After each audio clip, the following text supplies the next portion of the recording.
আচ্ছা, আপনারা এখানে আজকে কি জন্য একত্রিত হয়েছিলেন যদি বলেন একটু। আজকে একটা গুরুত্বপূর্ণ আলোচনা নিয়ে আজকে আমাদের রাজ্য কমিটি অল বেঙ্গল ইমাম মুয়াজ্জিন অ্যাসোসিয়েশন অ্যান্ড চ্যারিটেবল ট্রাস্টের পুরো রাজ্য কমিটির পক্ষ থেকে এই কলকাতা পার্ক সার্কাসের হোটেল পার্কিনের যে সভাকক্ষ আছে সেখানে আমরা জমায়েত হয়েছিলাম। এখানে উপস্থিত ছিলেন গবেষক প্রতীচি ট্রাস্টের সাবির আহমেদ, এসেছিলেন চেন্নাই থেকে আমজাদ সাহেব, ছিলেন পূবের কলমের সম্পাদক এবং মাইনরিটি কমিশনের চেয়ারম্যান আহমদ হাসান ইমরান সাহেব, আছেন আমাদের সংগঠনের চেয়ারম্যান জনাব সাব্বির আলী ওয়ারসি সাহেব, প্রেসিডেন্ট জিয়াউল হক লস্কর সাহেব, আমি সম্পাদক আছেন, কলকাতার প্রেসিডেন্ট আছেন সাইফুর রহমান সাহেব সহ আরও সবাই, এবং প্রত্যেক জেলার যারা অভিজ্ঞ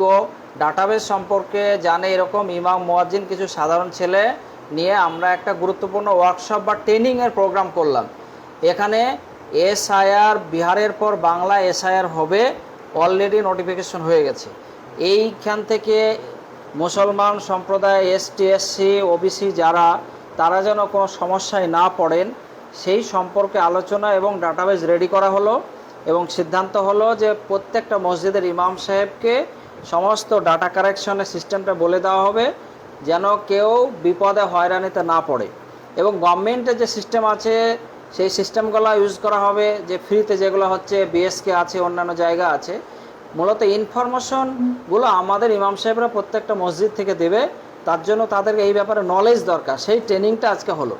আর আমাদের চেয়ারম্যান সাহেব ঘোষণা দিলে বা আমরা আজকে ঘোষণা দিচ্ছি যে এই পূজার পরে অক্টোবরে মাঝামাঝিতে আমরা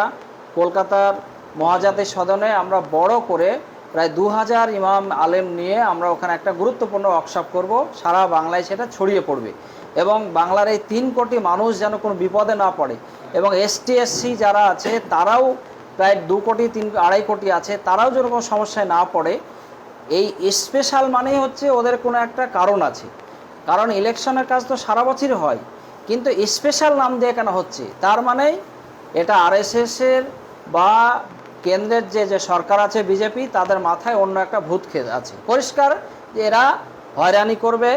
যেমন অলরেডি বদমাইশি শুরু করেছে, যে কিছু মুসলমানকে ধরে তারা বাংলাদেশে পুশব্যাক করেছে, কোর্ট আবার অর্ডার করে তাদের ফিরিয়ে আনছে। এখনও কিছু ফ্যামিলি আমরা সোশ্যাল মিডিয়ায় দেখছি যে বাংলাদেশে অন্যায়ভাবে তাদেরকে রেখে দেওয়া হয়েছে। এই হয়রানি থেকে বাঁচার জন্য আমরা এখন থেকে মাঠে ময়দান নেমে পড়েছি। শুধু মুসলমান নয়, এসটি এসসি ওবিসি যারাই সমস্যায় পড়বে তাদের জন্য আমরা কাজ করবো ইনশাআল্লাহ।